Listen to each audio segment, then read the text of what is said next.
pourquoi je m'étais engagée à la MGI. C'est par conviction, en cohérence avec mes engagements antérieurs au ministère de l'Éducation nationale ou au ministère de la Culture.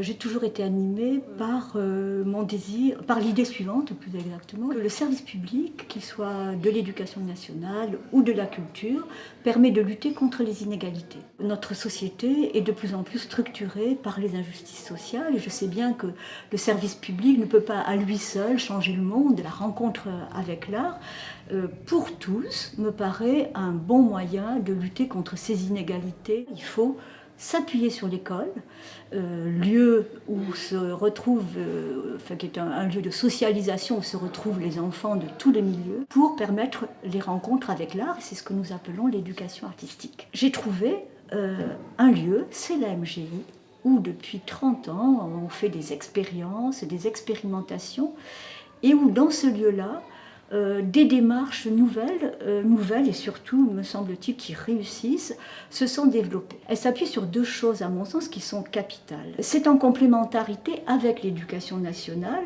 que la MGI développe son action. La deuxième chose, qui pour moi est essentielle dans ces formes d'éducation artistique, c'est le fait que les jeunes et les enfants sont en contact avec la création contemporaine. Je suis très heureuse quand je vois les jeunes qui ont les yeux qui brillent en montant des films, en faisant des expos, quand je vois les enseignants, les artistes, et puis cette équipe formidable avec laquelle j'ai un plaisir fou à travailler. Donc je suis très honorée, très heureuse d'être présidente de la MGI.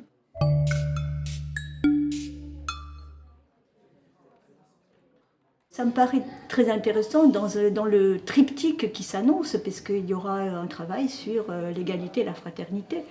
Donc c'est d'une certaine façon une réflexion sur la devise républicaine et ce qu'elle signifie aujourd'hui. Alors le mot liberté pour moi, d'une façon peut-être paradoxale, mais pas tellement, il évoque essentiellement la question de l'aliénation.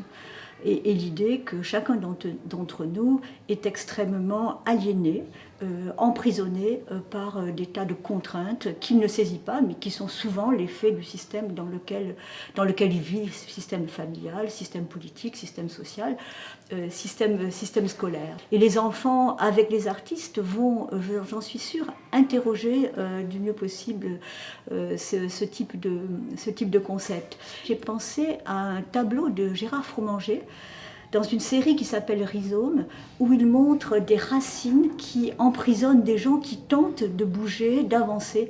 C'est d'énormes racines qui traversent le tableau. Et j'ai l'impression que chacun de nous, dans ce désir d'émancipation, il est pris dans ces espèces de grands filins, de grands fils qui l'enserrent et dans lesquels il faut trouver un passage. Et j'espère que les enfants à la MGI vont le trouver.